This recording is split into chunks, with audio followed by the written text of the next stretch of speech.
Chair, Okay, see. alam mo, nakakagalit to. I think you're lying to us. You know, you have been there for quite a time. If the commissioners know about that, why don't you know? You're a lawyer. My goodness, and you're even telling us, suggesting to us that we, Mr. Tagupa, file a complaint? My goodness, Mr. Chair, pasensya po kayo, pero talagang kinakailan sabihin ko to eh. So, thank you. I think it is necessary, Mr. Chair, so that if I find him lying, then I can move to cite him in contempt. Okay. Ito na nga, lawyer ng Bureau of Customs, pinagtulungan ng mga buhaya. Pero bago ang lahat, maaari kayong mag-subscribe para maging updated sa mga issue at bagong mga balita. Pinag-initan nga ng mga congressman ang lawyer ng BOC o Bureau of Customs na si Atty. Tristan Langkay matapos itong igiit na may alam sa TARA system ng BOC. Ang sistemang ito ay isang paraan para mapadali ang importasyon ng iba't ibang produkto kabilang na ang mga kontrabando. Atty. Langkay, pinilit, narito ang buong detalye. Please identify yourself from the BOC. Good afternoon, Your Honors. I'm Attorney Tristan Langkay. I am the current Director of the Legal Service Bureau of Customs. Okay, sige. Thank you, Attorney. Thank you, Mr. Chair. May I proceed? Please proceed. Thank you. The two former customs director admitted that there's a TARA system. There was a TARA system during their tenure. Would that be correct?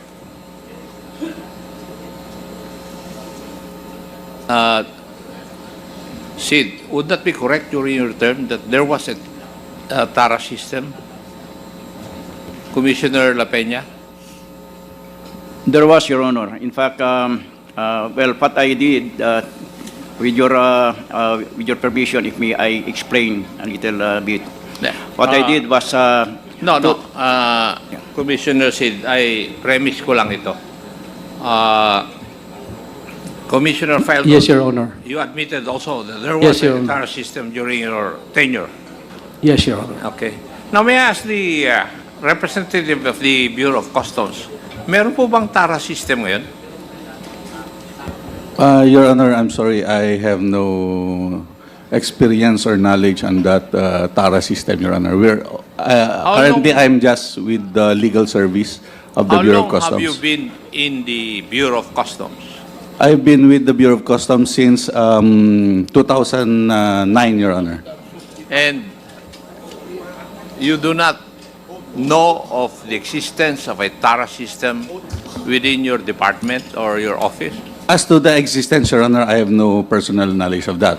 I'm not asking whether you have personal knowledge. Yes, Your Honor, if not personal knowledge, I've heard about it during discussions like this forum, during investigations. Sa mga kwentuhan, Your Honor, narinig ko, pero wala akong experience on that, Your Honor. Attorney, Yes, sir. hindi naman galing sa Bureau of Customs yung report sa amin, galing sa mga broker mismo. Yung nakikipag-deal sa customs na may TARA system. I do not know, you have been with customs since 2009 and you, in this committee, the two customs director already admitted that there was a TARA system during the term. Tapos ngayon, ang tanong ko, meron pa ba sa Bureau of Customs? Sabi mo, attorney, you do not know. You do not have any personal knowledge. Did you take your oath? No, he has not taken his oath yet, Your Honor, but we can administer the oath now. Comsec, please. I think it is necessary, Mr. Chair, so that if I find him lying, then I can move to cite him in contempt. Okay. Please, Comsec, administer the oath of Attorney Langkay from the Bureau of Customs. Sir, please stand. Do you swear to tell the truth, the whole truth, and nothing but the truth in this congressional inquiry, so God may help you? Yes, the oath has been administered, sir. Thank you, Comsec. Please proceed, Congressman Akop. Thank Thank you, Mr. Chair. I do not know, Attorney, if in the previous hearing, present po kayo. I was not present, Your Honor. It was Attorney Boca? I think it's Boco, Attorney Dibuco, Your Honor, one of the chiefs who is under the legal service, Your Honor. I agree. At halos parehas kayo ng sagot. You do not have personal knowledge. Yun din ang sagot nung representative ng Customs in the last hearing. But I would like to tell you, dalawa na yung naging commissioner ng Customs. Sinabi po nila, inamin nila na may TARA system. Si Mr. Jimmy Guban, who had been with Customs, inamin din niya na may TARA system. Si Mr. Taguba, na nakikipag-deal dun sa Customs, inamin din niya na may TARA system. Kayo na lang po na nandun sa Customs currently ang hindi po umaamin na merong TARA system. Ulitin ko yung sinabi ko nung last hearing. Pag nawala na yung Friday habit ng Customs at 3 o'clock in the afternoon of Friday, maniniwala na po ako na walang TARA system. Now, may I ask, do you want to refute that, Attorney? Pati si Senator Lacson in one of his privileged speeches, sinabi rin niya yan. Your Honor, can I... Do you want to refute my No, statement? Your Honor, I just want to say something about it. You ask the permission of the chairman. The rules. Mr. Chair, can I make a Please proceed. manifestation on that matter, Your Honor? Considering that a certain Mr. Taguba is saying that there is a TARA system and he has experienced it, Your Honor. As a lawyer, Your Honor, may I just suggest, Your Honor, that a proper complaint affidavit identifying the specific circumstances on which he actually paid TARA and identifying the, Your Honor, please, with due respect, the persons or individuals involved so that the proper appropriate administrative or criminal action can be undertaken, Your Honor. Please, that's just my idea, Your Honor. Thank you. If I may, Congressman Akop, Attorney, yung pagtatanong tungkol doon ba sa TARA system, kung ito ba ay existing hanggang sa ngayon, ay nasa konteksto po nung paghingi ng information na patuloy pa ba itong mga ganitong mga gawain dyan sa loob ng customs. Of course, we're not saying that you are involved in that kind of illegal system. What we're saying is that you may probably have heard from the sources or grapevines or even perhaps some of your colleagues na merong ganitong nangyayari. Yun ang konteksto ng pagtatanong. Kasi dalawang former commissioner nagsabi meron. Diba? Yung broker na nagnenegosyo sa loob, sinasabi meron. Yung intelligence officer na taga-loob ng custom, sinasabi meron. Ikaw na taga-loob ka ng custom, sinasabi mo, hindi mo, wala. Diba? So ano yun? Yung please, you probably have heard that there are stories about the TARA system inside. Kasi sa tagal mo dyan, imposible.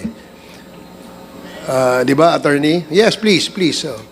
Your Honor, can I expound, Your Honor? Since I joined the Bureau, I've heard stories about the TARA system.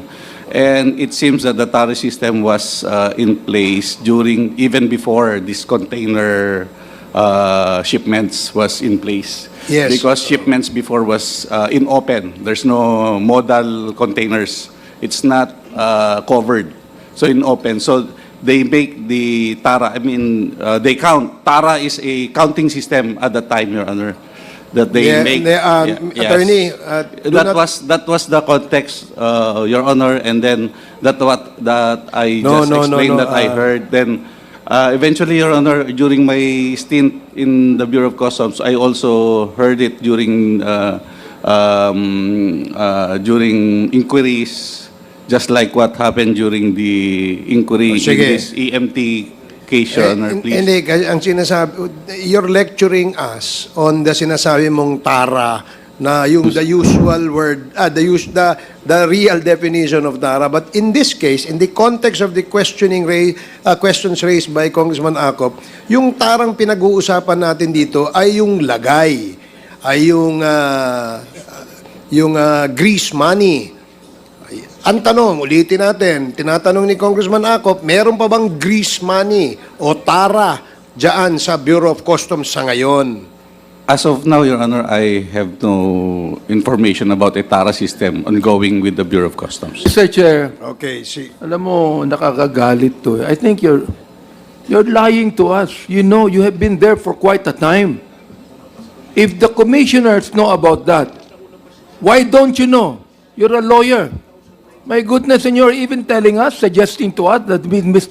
Tagupa file a complaint? My goodness, Mr. Chair, pasensya na po kayo, pero talagang kinakailan sabihin ko to eh. So, thank you, Congressman Abante. Please proceed, Congressman Acop. Before I proceed, Mr. Chair, I would just like to make a manifestation. Attorney, in the last hearing also, a representative of the Customs Police appeared here as a resource person in the name of Major Cascolan. Inamin din po niya na merong TARA system. I am surprised na kayong dalawa na nandun sa legal department, parehas kayo ng sagot. It is off record, Attorney. Now, may I proceed, Mr. Chair? I would like to ask the two commissioners. Inamin niyo po na merong TARA system at may, sa pagtatanong ni Honorable Abante, may mga nawawala para sa gobyerno. Tama po. Yes, Your Honor. Now, may I know, have you ever estimated the amount of money that government is losing because of this TARA system annually? Para makita natin anong epekto nito sa ating bansa. Have you ever conducted an investigation on the estimate of money lost by government annually?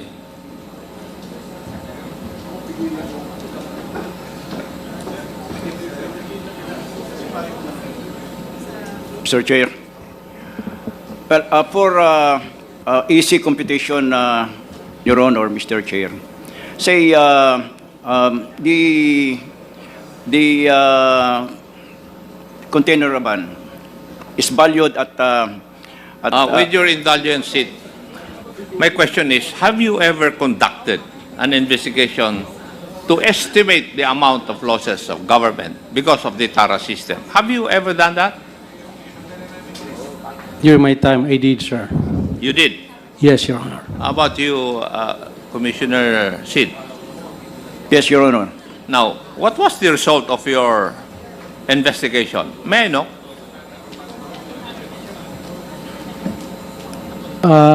During my time, Your Honor, there's around 2,500 containers coming to the country every day. If the TARA system applies at that time, it's around 30,000. So annually, the government is losing around 27 billion, Your Honor. B? Yes, Your Honor, that's my estimate during my time. 27B per year. Yes, Your Honor, based on the 2,500 containers coming in daily during my time, Your Honor. Sid? Yes, Your Honor. Well, practically it's almost the same, Your Honor. Yeah, if you compute losses of 200,000 per shipment at 10 per importer, and if you have 250,000 containers, if the value of that 250,000 is So 2,500 containers a day. Yun po ang statement ni Yes, Your Honor. Commissioner File doon, hindi Yeah. 250,000. Yeah, I agree with the computation of Commissioner Paildon, Your Honor. That would be the same amount. Yes, Your Honor. Now, may I ask the current Bureau of Customs, the representative, do you know of this? Siguro wala dahil you do not know whether there's a TARA system or not. Tama po ba, attorney? I don't have I don't have those numbers, Your Honor. You could just imagine if the calculations of both the former commissioners would be true, 27 billion na nawawala sa atin annually. Thank you, Mr. Chair. Yun lang po ang gusto kong malaman. Thank you, Congressman Acop. The next to interpolate is Congresswoman Franz Castro. You have 10 minutes. Short lang, Mr. Chair. Ika-clarify ko lang mamaya sa EJK, may mga series of question ako dun sa ating mga resource person. So para hindi lang ako mawala doon sa opening po ni Representative Abante, dahil gusto rin natin, dahil in aid of legislation, magano tayo ng amendments no, tungkol dito sa sinasabing command responsibility, Mr. Chair. And parang mayroong time constraint yata si Attorney Nery Colmenares. So, kanina po, Mr. Chair, Chairman Abante mentioned about some police officers' defense that they only followed yung mga orders. So, what does the law state with regards to this? At saka yung, pwede bang maka-get away yung mga police po na sa crime claiming itong command responsibility? Ano po ba yung law na nagsasabi doon sa command responsibility? So gusto ko lang malaman, baka meron tayong pwedeng i-revise doon sa sa batas. Okay. Thank you, Mr. Chair. Well, I heard the statement of Congressman Abante about some officers saying that we only followed orders doon sa EJK, no? And even other illegal orders na nalalaman ngayon. Well, the law, Republic Act 9851, if you wish to go into that, says that una muna, sa illegal orders, hindi mo pwedeng depensa sa korte na inutusan lang ako ng aking superior. Kasi may requirement ang batas. The first requirement of the law is that the police who claims na inutusan lang siya, may order sa kanya, he or she must have an obligation legal obligation to follow the order. So kung colonel ka o general ka, pwede mo bang sabihin sunod ko lang si colonel Hindi pwede. Kasi si general, wala siyang legal obligation na susundin ng utos ni colonel. That's the first element of order. Second, that the police officer claiming na sumunod lang siya sa order does not know that the order is unlawful or that the order itself dapat is not manifestly unlawful. So pag inutusan ka, patayin mo, defenseless person, sabihin mo lang nanlaban, klaro kaagad sa pulis na illegal yung order. Hindi pwedeng sabihin niya, ay hindi ko alam, illegal pala yun. Parang, di ba, it's really unheard of. Pag dinipensa niya sa korte, that defense will not prosper. So basically, yun muna ang doon sa claim na I just followed an order. Ngayon doon naman sa command responsibility, there is also a law that prohibits that. Ang batas, ang nakalagay sa batas, Mr. Chair, is this. That the superior is criminally responsible for the crimes committed by his or her subordinates, where, 1, the superior knew that crimes were being committed by his subordinates. Pwedeng sabihin ngayon ni General, ay hindi ko naman alam na nagko-commit ng crime pala ang aking subordinates. Pero ang batas placed a safeguard there. Ang sabi ng batas, or owing to the circumstances, you should have known that crimes were being committed by your subordinates.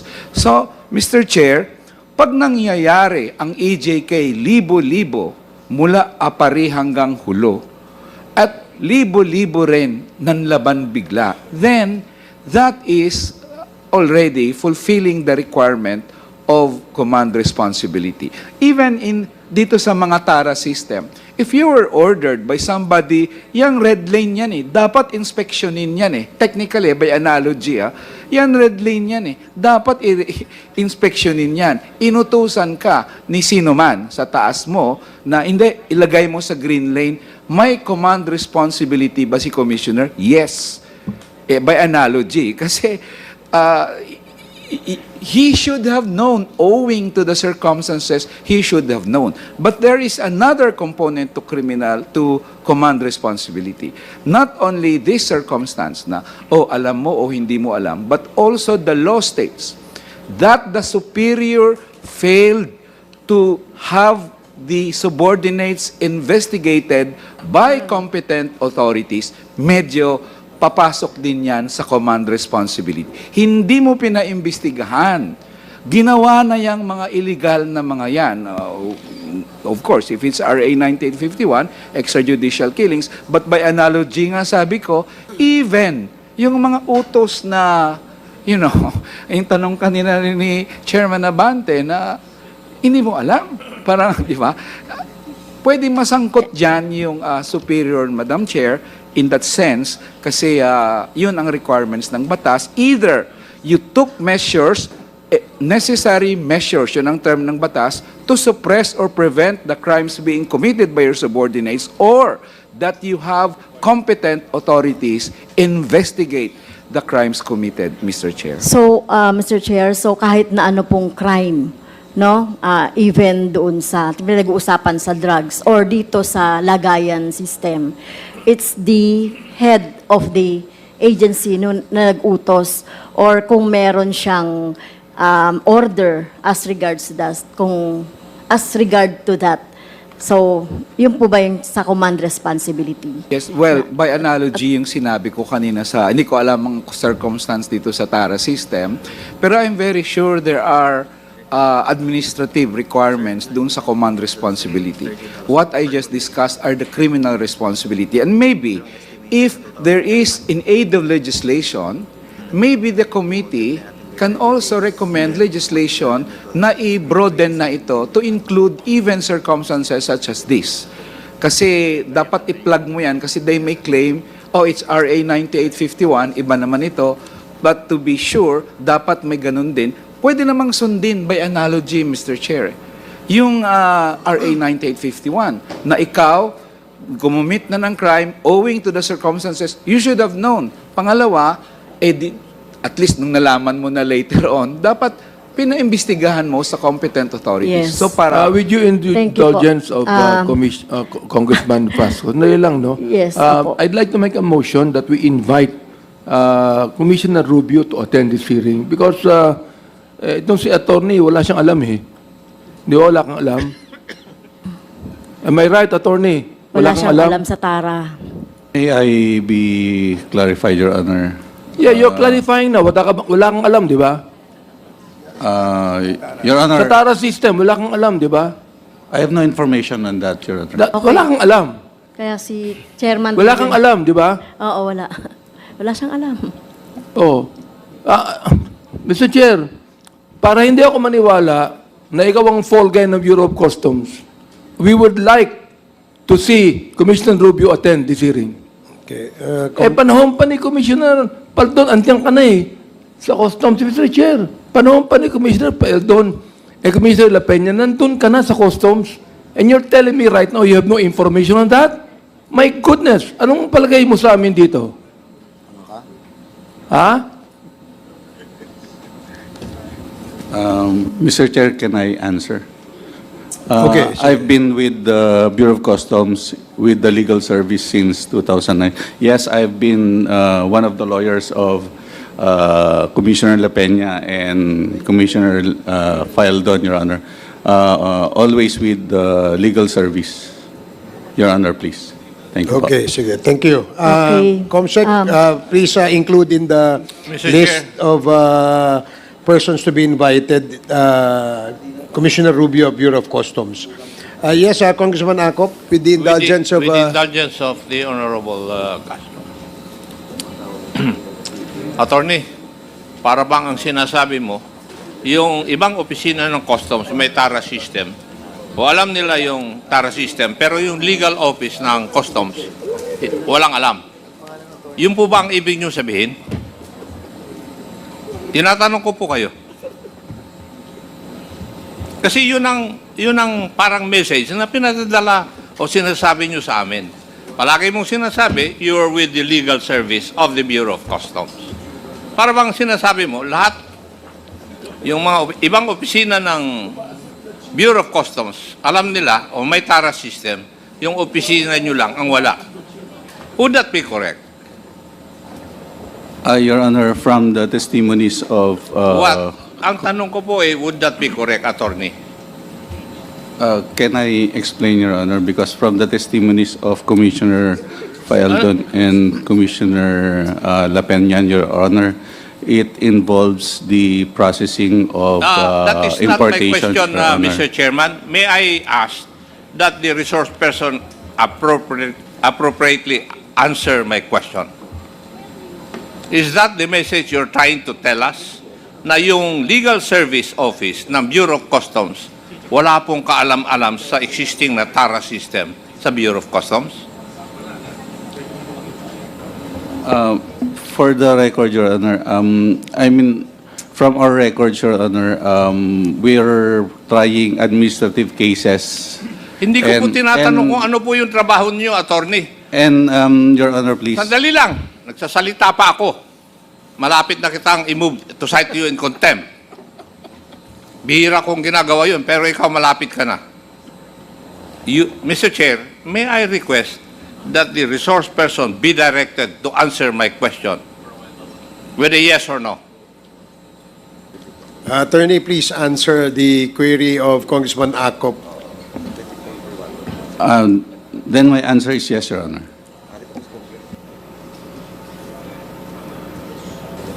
It's yes na kayo po sa legal service ng Bureau of Customs, wala kayong alam at walang TARA system doon sa inyo.